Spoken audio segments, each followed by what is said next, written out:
The purpose of my study is to explore the barriers to international entrepreneurship and competitiveness of SMEs in the creative sector, as our chair said, among a group of university student entrepreneurs. And what he didn't say was that these entrepreneurs have completed a program at CCfC called SEED, which is the Student Entrepreneurial Empowerment Development Program. It's an entrepreneurship development program.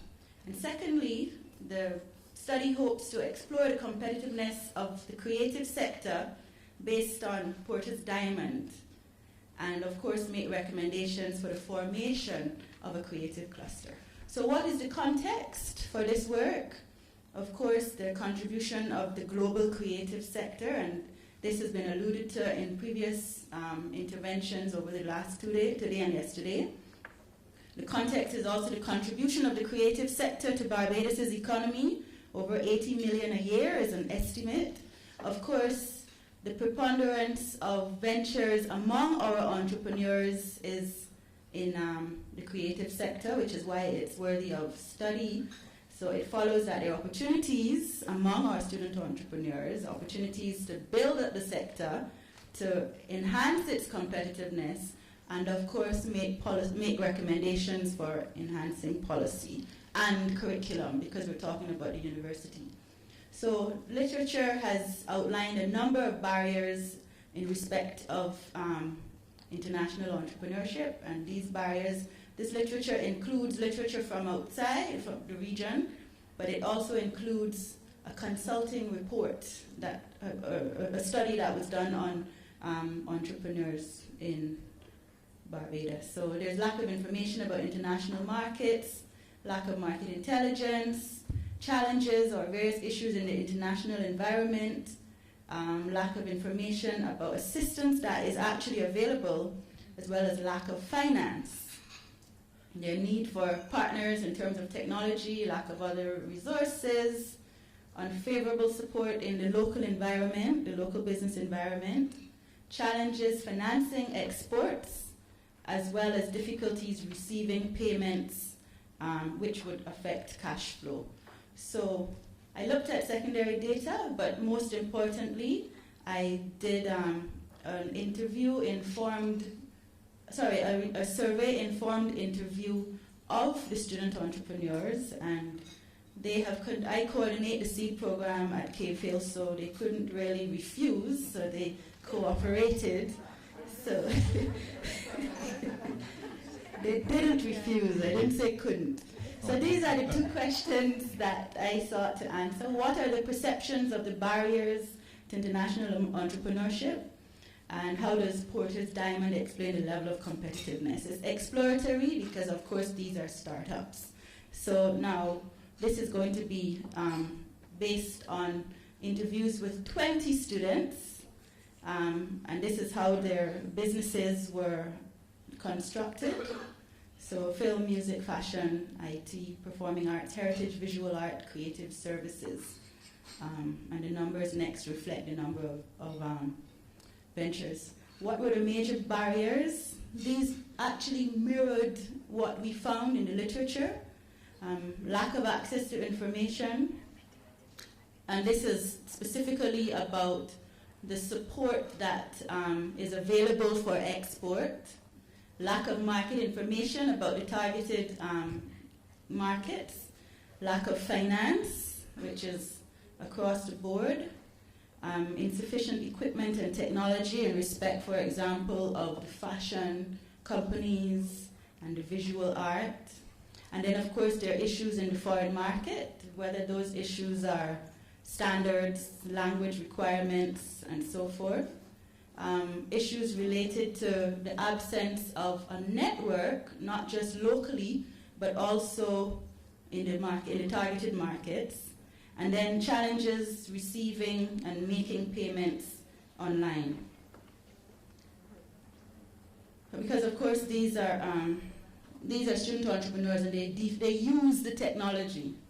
So what did we find in respect of Porter's Diamond? And we know, just by way of reminder, that diamond contains these 4 prongs, and they're the other exogenous factors are chance and government, and they're supposed to be symbiotic, and the suggestion is that you can determine the competitiveness of a given industry by analyzing each of these prongs. So in respect of firm strategy, structure, and rivalry, of course this was ambitious because they're startups that we're talking about, and in many cases they are even sole proprietorships. They have not even incorporated or what have you. But we thought that we found, and certainly the entrepreneurs themselves found, that small size was an advantage, that it made them nimble and it allowed for them to grow together, made them flexible and so on. They did not fear new entrants, and again this is young people. They did not fear substitutes, they were very confident. At the same time, they asserted their intellectual property right. So although they were small and so on, a number of the companies had registered and asserted protection of their intellectual property. In respect of factor conditions, they thought that their factors were highly skilled. Now, creativity is at the heart of the sector, so that was not surprising. But in the fashion context, it was thought that unskilled labor was also, because remember Porter divides the factor conditions into skilled and not skilled, or however we want with it, right? And in the fashion sector, it was thought that unskilled labor was of acceptable quality, but it was too expensive in Barbados. Now, what was interesting is that regarding factor conditions, these entrepreneurs thought that the CARICOM single market and economy was very important and played a very, very important role in terms of access to skills that were lacking. The capital, which is an important factor, was lacking and unaffordable, and infrastructure was thought to be reasonable except in the visual art domain and technology.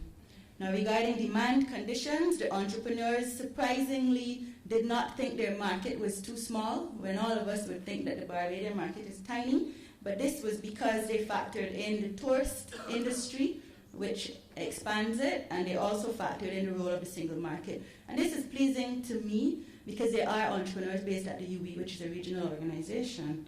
In terms of related and supporting industries, there were a number identified. Electricity and financial institutions were the two supporting industries that were deemed to be constraints to competitiveness, and transportation, on the other hand, and financial institutions, I think I might have said that. On the other hand, the entrepreneurs thought that they had strong opportunities for competitiveness in tourism, professional services, packaging in respect of fashion and visual art, and in agriculture in terms of the Sea Island cotton opportunities in fashion.